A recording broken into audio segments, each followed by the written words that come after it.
During this Advent season, we celebrate the arrival of Jesus in the incarnation, and we also celebrate his coming again in glory. Now, I'm reminded that when I was a teenager, the ministers of the church that I belonged to taught that Jesus was going to return by the time I would be 27 years old. In fact, he was going to come on my birthday that year. Wow, that sounded auspicious. I wasn't absolutely convinced they were correct, but it did make me wonder about my future. Would I have time to get married? Would I ever become a father? What would I be able to achieve in life in that short of a time span? What kind of life would I have, and what should I do in the few years I seem to have left? Well, I was told that the world was getting bad, and it was only going to get worse as time went by, and that horrible things were going to happen, and that people were going to become really evil. Well, now as a teenager, living through the 1950s, the world and the people I knew, especially my high school friends, buddies, you're still out there, love you, were really great. Everything looked pretty good to me. In fact, I had a 1956 Ford Crown Victoria hardtop, 312 cubic inches, 4-barrel carburetor, 2-tone green and white, blacked out grill with white wall tires. And I paid, hear me, $135 for it. Got it used. My world seemed just fine. Thank you very much. I did not feel a need to wait patiently for the Lord to return. I just hoped the Lord would be patient and not return until I was ready for him. I was having a good time. But then I got to wondering, what if I, my parents, my family, my friends, and everyone else were all being persecuted, and some were even being tortured and murdered? What if disease epidemics were sweeping the world? What if millions were dying? What if nuclear war was imminent and unavoidable? Well, that's a different story. I probably would have prayed and begged Jesus to come right away. I might have even wondered why he was taking so long to get here.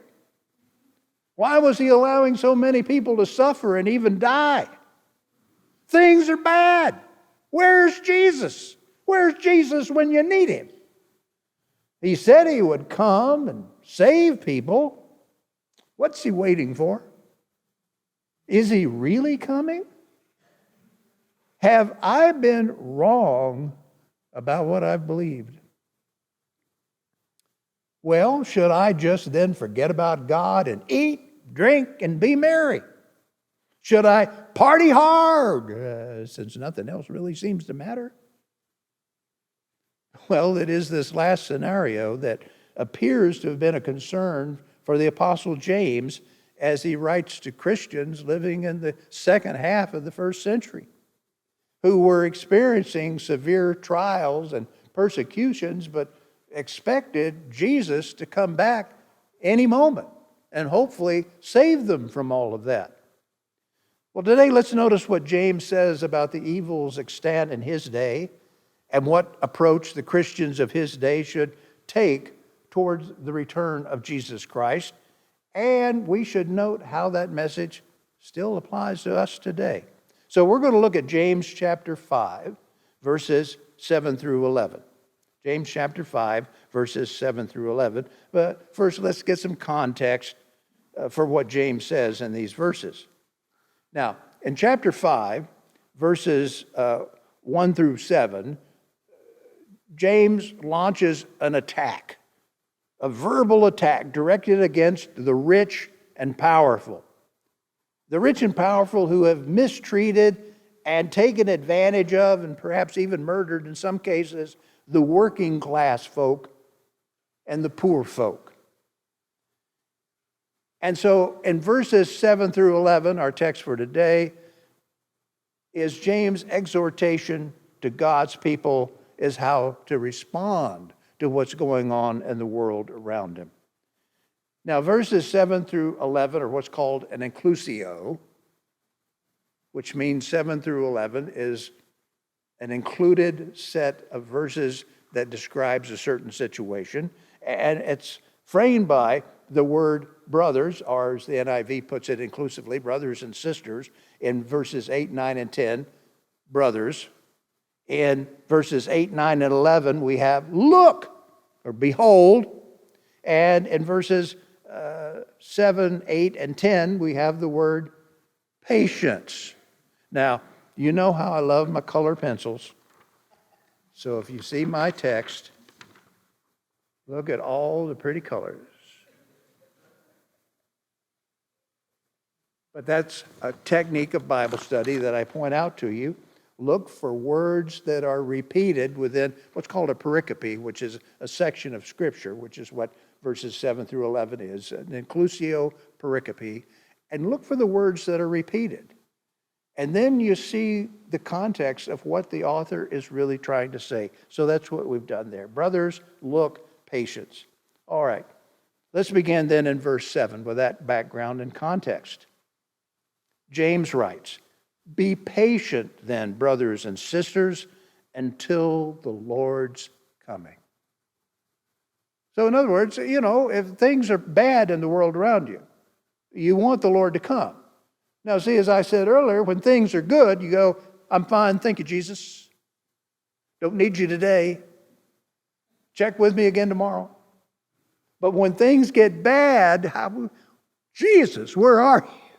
I need you now. And so he's saying, be patient then, brothers and sisters, until the Lord's coming. Now he's going to use this word patience 3 times in this pericope. Patience. In fact, 2 times in verse 7, so 4 times altogether. What's patience? Well, the Greek word is kind of interesting. It's makrothumete. Yeah, I know you're going to want me to spell that, but don't worry about it. Makrothumete. What does it mean? It means to be literally long-tempered. You've heard of people who had a short fuse. Well, this is just the opposite. This is being long-tempered. It means to put up with. Now, it's not passive. This verb in the Greek is active. It means you've got to do something. So sometimes we think of patience as just doing nothing. That's not what this verb conveys. This verb conveys active, willful, mindful determination. An active adoption of self-restraint.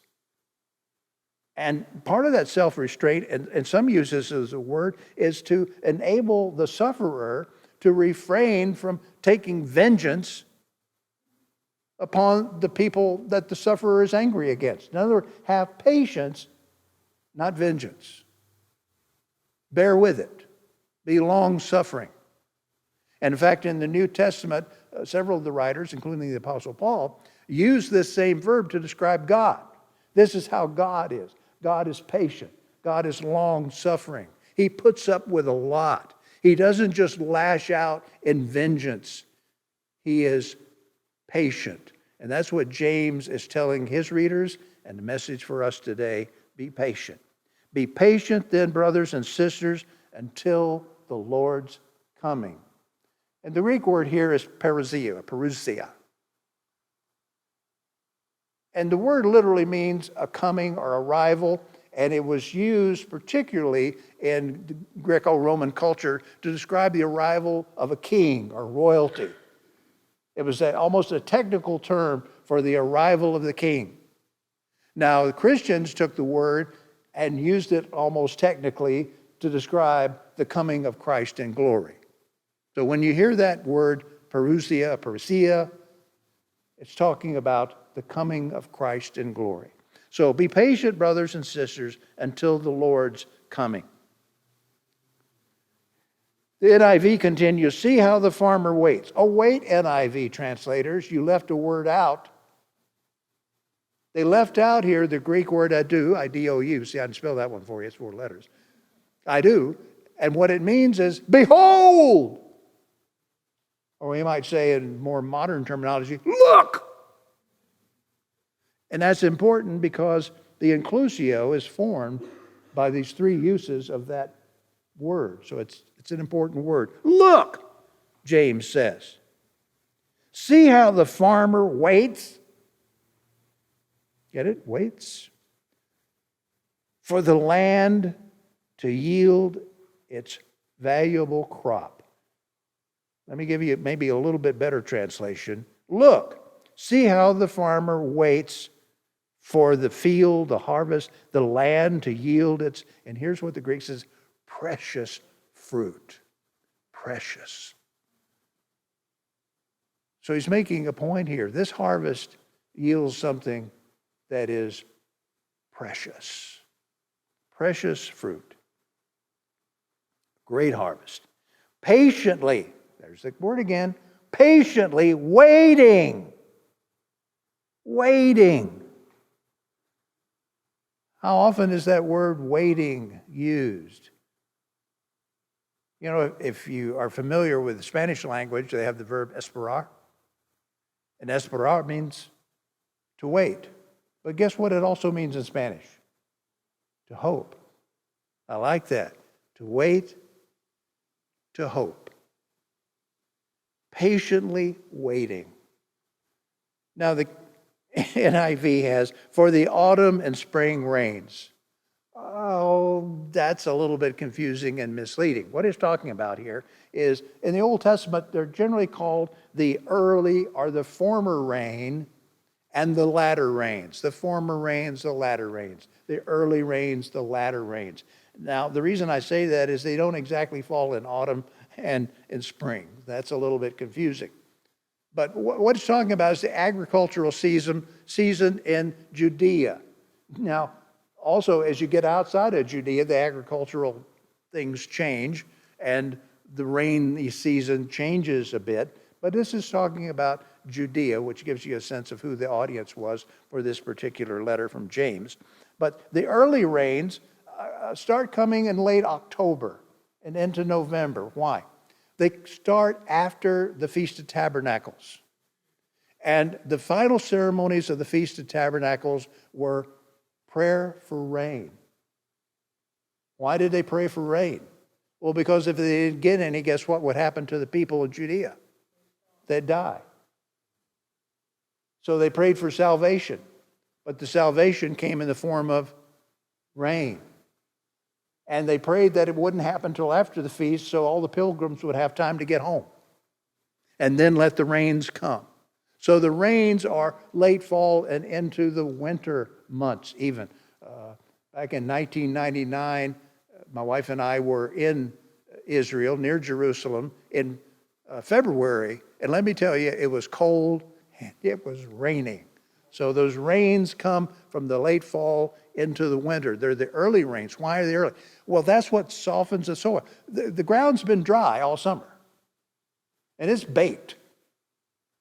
And you don't want to go out and plow that cement. You need those early rains to come and soften the soil so that you can till it, so that you can plow and plant your crops. Now, then comes the latter rains. And when does that come? Well, just before Passover. Because what happens on Passover? During the days of unleavened bread, there's the heave offering of the sheaf of grain. The barley that comes right. How do you get that? Rain. So you have the former rains soften in the soil, plant the crop, and then the latter rains just before Passover that begin to bring the crop to bear. Now, what's the point of all that? That takes time. That takes some time. Can the farmer do anything? What does the farmer do?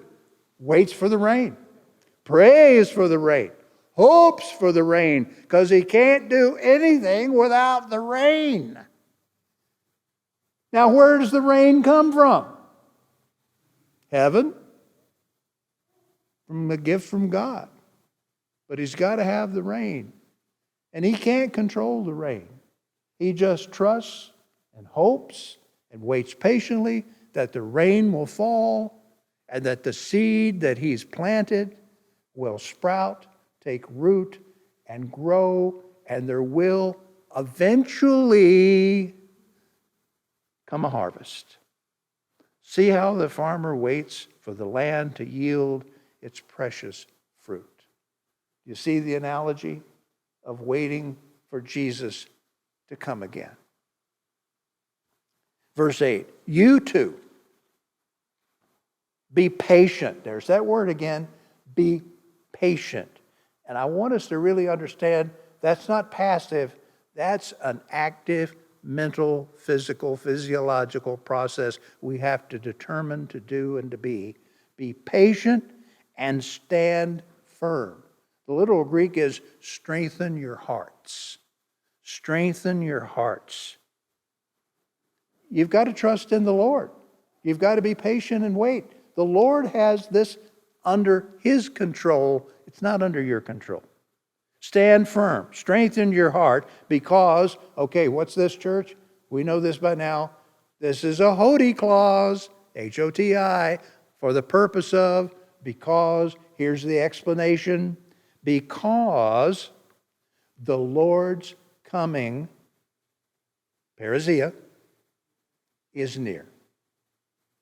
It approaches. It has drawn near. How near? Well, near is a relative term.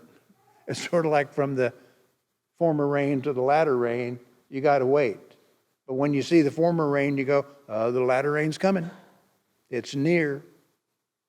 In that context, the Lord's coming is near. And I would not doubt that James and the people to whom he was writing probably thought Jesus was coming next Thursday. Because he said he was coming back. He didn't say when, but you know how we are. They assumed it would be soon. I mean, after all, look at the Romans. Look at what the Romans are doing to us. Look at what our fellow Jews are doing to us. Oh, Jesus, come. Please, next Thursday would be good. Tonight's all right. But Thursday would be real good. The Lord's coming is near. Now, but it didn't happen next Thursday. Time has gone by. And so, verse 9, now don't grumble, don't complain, don't groan, don't blame each other. Don't grumble against one another, brothers and sisters, or you will be judged. What happens when things don't happen as soon as you want or the way you want, or you start, it's your fault. It's because of you. It's you. Husbands and wives love to play that game. This is your fault. Oh, this is your fault. That's your fault. Well, I would have done it except, you. And so this happens in the church. And if you can't pick on anybody else, pick on somebody you love. And blame them for something. And it's your fault. If the church would just get itself right, Jesus would come. So it's your fault. Oh, yeah? James says, don't do that. Don't complain about each. You know what that is a sign of? Impatience. You're not being patient. You're not forbearing. You're not long-suffering. You're not long-tempered. And how do I know that? I can see that by how grumpy you are. and how you're complaining about other people all the time. Impatient. Don't grumble, or you're going to be judged. Okay, NIV leaves it out again. Look, behold, the judge is standing at the door, at the gate, at the entrance. The return of Jesus is imminent. Just be patient. Just wait. God's got it under control. It's going to come as sure as the latter rain will eventually come. Wait for it. The judge is standing at the door. So what? You don't have to judge each other. You don't have to judge your brothers and sisters. God is our judge. And thankfully, who would you rather have judge you? The church folk are God. We don't have to think about that too long. I think I'll take God. Why? Because He's patient.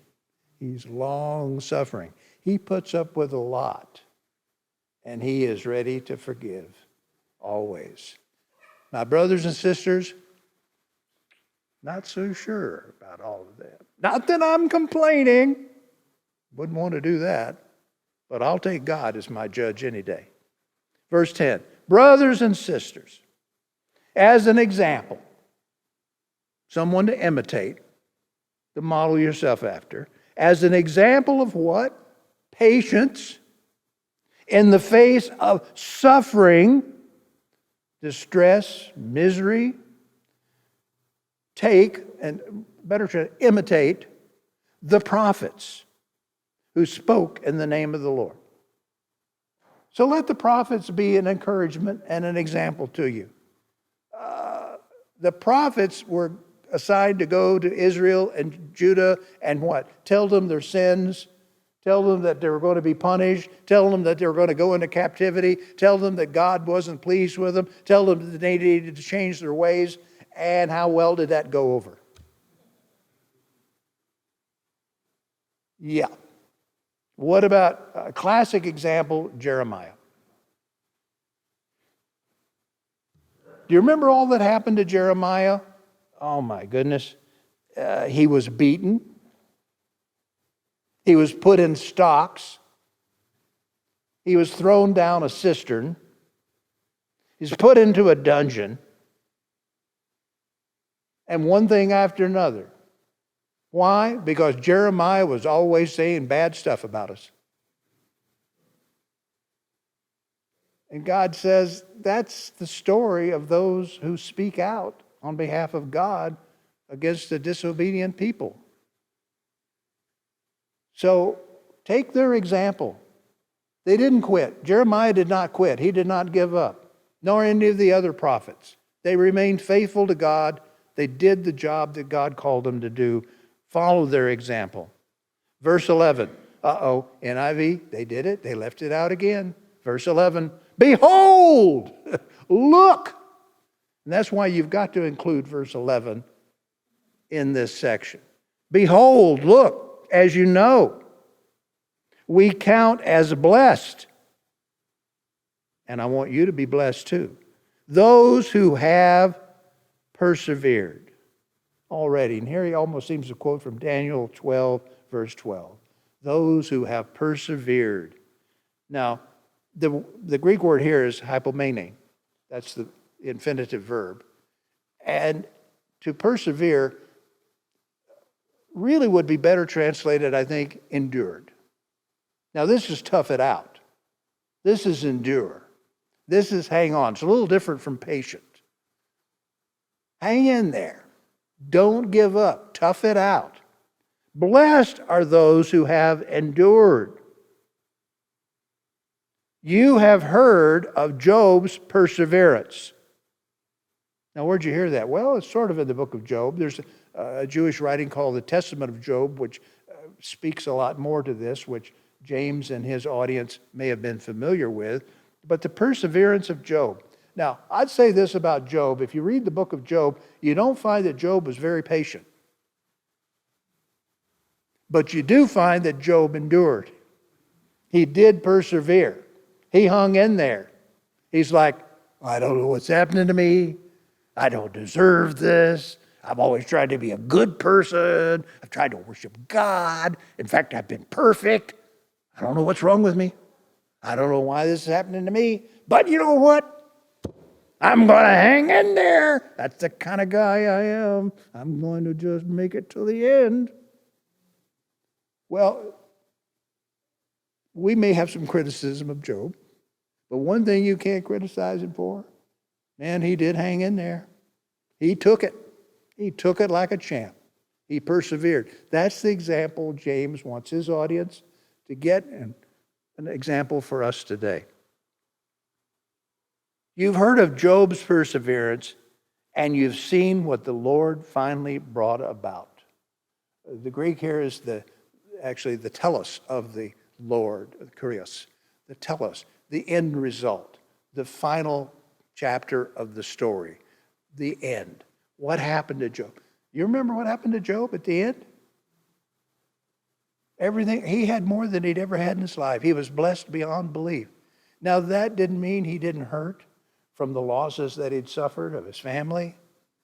Yeah, but he persevered, and in the end, God was so merciful to him, and he was so blessed. Not only was he blessed physically, financially, but he was blessed by God because he had a better understanding of God and a better relationship with God as a result of all the trials that he had gone through. So in a sense, it was a blessing. And that's kind of the message James wants us to get. In the times of trial and persecution and misery and suffering, hang on. Trust in God. The precious fruit will come. The harvest will come. Trust in God. If not in this life, definitely in the life to come. What the Lord finally brought about. Hody clause, because of the purpose of all this, because the Lord is full of compassion, full of pity. Now the little Greek is depths of the, full of bowels, because in the figurative language, you know, they said, boy, that hurts me right in my gut. I'm moved, I'm torn up inside. The Lord is full of passionate compassion and mercy. As I said, that's the kind of judge you want. Behold, the judge is at the door. Thank you. That's the kind of judge I want. Compassion and mercy. Yes, I'll take that kind of judge any day of the week. Long-suffering, faithful. All things will be taken care of. Rights will be made wrong, or wrongs will be made right. And we'll be forgiven of wrongs. And the suffering and misery will be over and be replaced by what? Blessings. That's really a powerful, powerful message. So, as we think about this, what do we learn? What do we learn from this story today? Well, we learn we should wait patiently. Wait patiently for God to settle all scores and work everything out. Don't take things into your own hands. Vengeance is mine, says the Lord. Don't do that. And say, I'll get you back for that. No, don't do that. We should share the gospel and speak out against evil and injustice. Yes, just like the prophets did. But we should do no violence to anyone, no matter what. God will judge all. Also, we should not give up, not lose heart, not be discouraged in our Christian walk because it doesn't seem like Christ is going to come anytime soon. Or because it doesn't seem like God is intervening in our life the way we think He should. Or as soon as we think He should. We want it right now. You know, the joke never grows old, does it? I want patience, Lord. Give me patience and give it to me right now. Got to have it. We must realize that we must be patient with things that are not in our control. Now, any farmer's like, well, I want to go out there and plant the seed and tomorrow go out and reap the crop. That's what I'd like. And then I'll just take it easy the rest of the year. Yeah, right. But what farmer wouldn't want that? But is that the way God set up his creation to work? No, I'm afraid not. There are some things that are just not in our control, and what good does it do to be angry about it? What good does it do to be upset about things that are not in our control? Doesn't do a bit of good except to make you miserable. And sometimes make you do wrong things. Just realize this is not in my control, and I have to accept that and be patient. We've got to rely on God's timing. We must trust in what God has set in motion, what God has determined. All the farmer can do is respond to what God does, and that's us too. When God brings the rain and God brings the harvest, what does the farmer do? He responds by bringing in the harvest. That's all that we can do is respond to what God's doing. We can't make God do things. But we should respond to what we see and discern that God is doing. We need to have faith that when the time is right, in God's plan and in God's purpose, God will act. And like the farmer, the harvest then will come. Again, we must realize, hear this, there are some people you just can't change. Let it go. You're going to beat your head. What is it you try to change people who won't change? They're just going to hate you. They might even do violence to you. That makes you miserable. Let it go. Be patient. Some people are just very difficult to work with and get along with.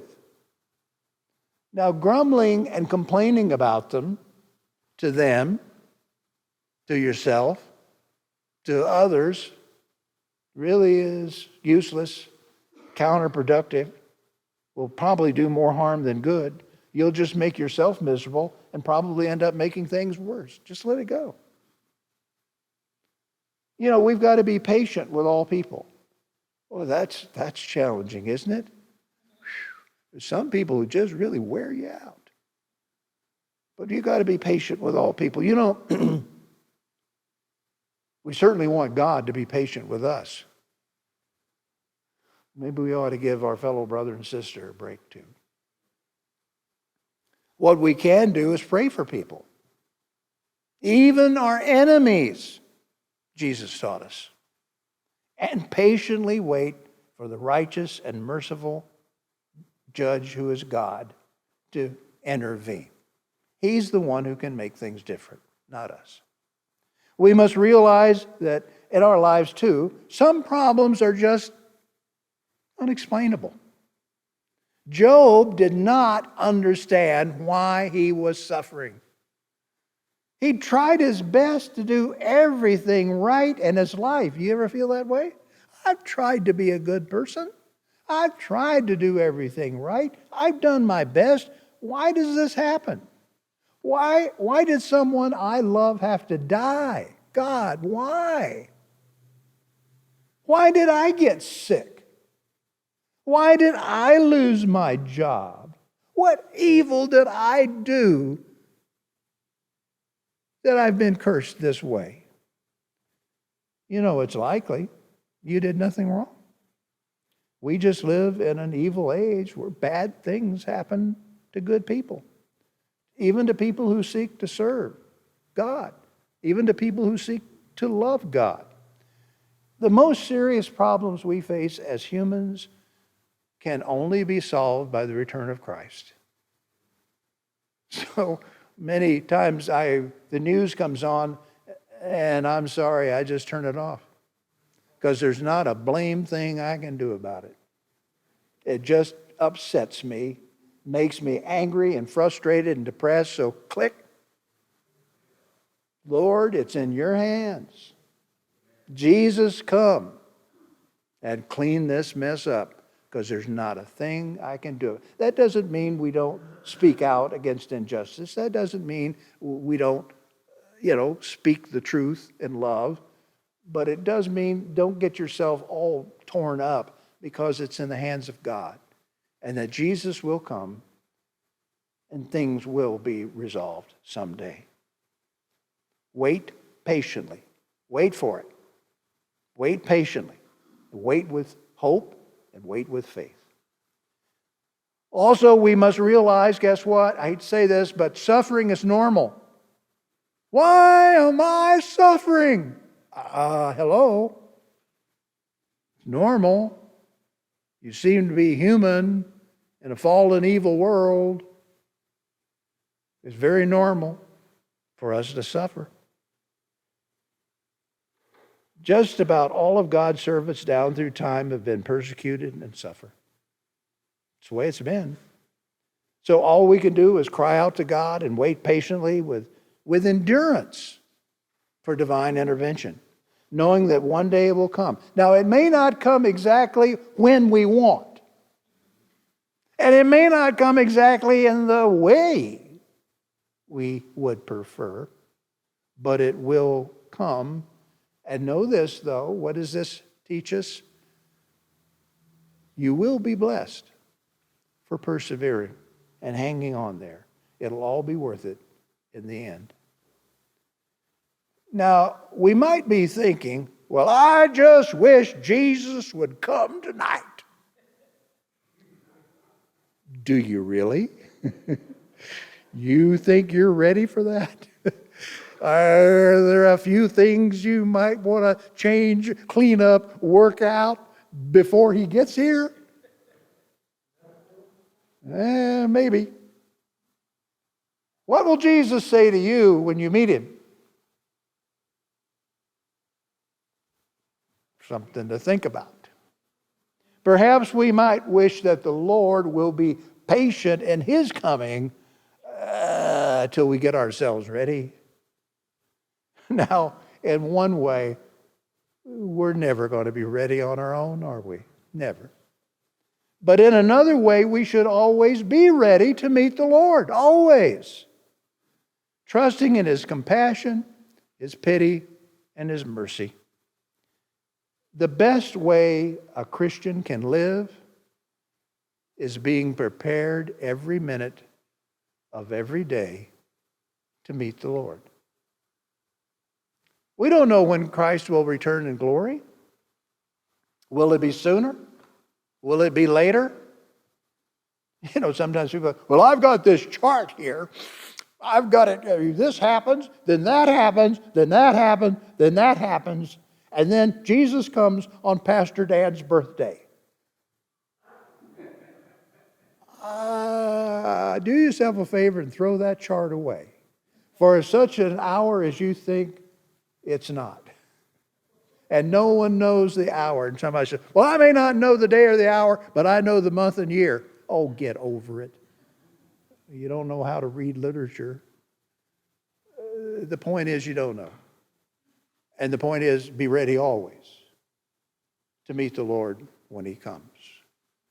Because guess what? We don't know when Jesus is coming back in glory, but we do know that our lives are finite. And that one day, maybe when we least expect it, we will meet the Lord. It's good to be ready always, isn't it? Because you never know when your day and your hour may come. And what do we do in the meantime? We have patience. We keep running the race. You ever done any long distance running? I've done the 10K. You know, the joke goes, somebody said, do you want a 401k? And I said, no, I can't run that far.